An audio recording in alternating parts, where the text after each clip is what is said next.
2,000 years ago, a star led wise men on a journey to bring gifts to a baby born in a stable. This was no ordinary birth, and this was no ordinary child.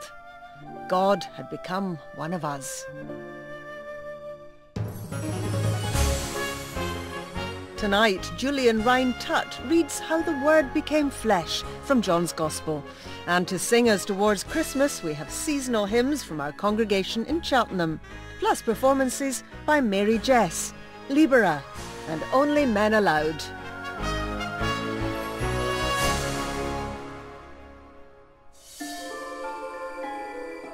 At this time of year, the shops of Cheltenham's elegant Regency parades glitter enticingly in preparation for the festival of present giving. But let's take time to celebrate another gift of Christmas, the most extraordinary gift of all, God's coming to earth to share our humanity. We remember this as we set out nativity scenes, open Advent calendars, and at this darkest time of the year, light candles to symbolise Jesus, the light of the world, coming among us. Here in Cheltenham, our congregation has gathered at All Saints Church to sing praises in preparation for the advent of the Christ child.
God taking on mortal form is what theologians call the incarnation.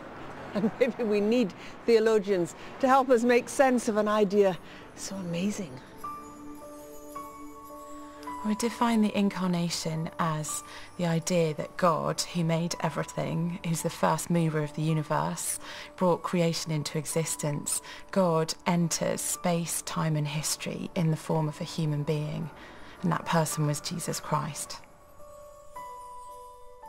The incarnation takes the word God, which means 1,000 things to 1,000 people, and stops the word God being a concept and puts a face in it, so that when people look on Jesus, they see the nature, the person, the passions of God, and they don't have to speculate any longer.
we tend to see Christmas through the eyes of children, and people say it's a time for the children.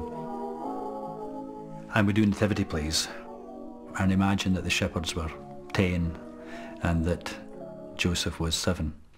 Actually, if you look at the story, it's old people. That includes wise men from Iraq, Iran region who are wise because they're old. Wisdom in the ancient world was something that came with years rather than with a PhD. And the shepherds would be older men.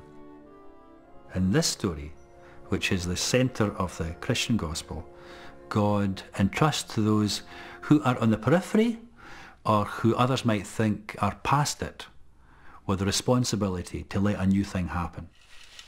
It's great news for old people. One older person who was open to new possibilities is Norman Kember.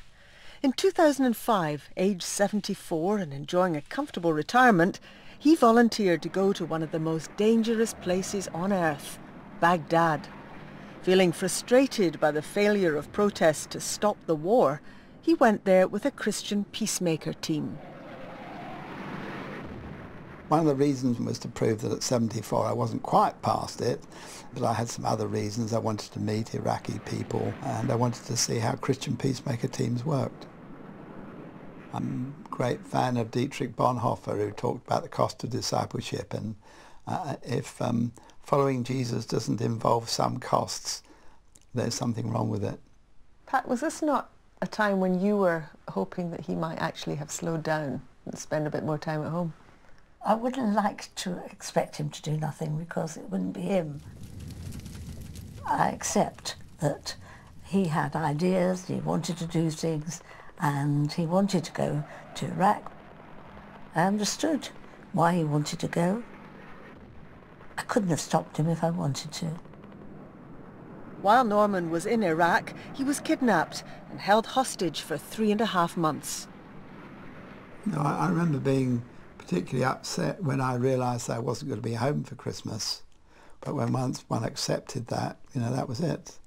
We sang carols to our captors, the three of us. So we tried to, and they brought us a Christmas cake of all things, so that we celebrated Christmas in a very strange fashion. To what extent have your faith, your beliefs, your principles altered as you've got older? And I think as a young man, I would be a much more narrow-minded, zealous Christian than I am now, because you haven't met other people, and you're having no experience of other faiths. Well, I would like to quote a missionary friend of ours who said that the older he got, the less he believed, but that which he did believe, he believed more deeply.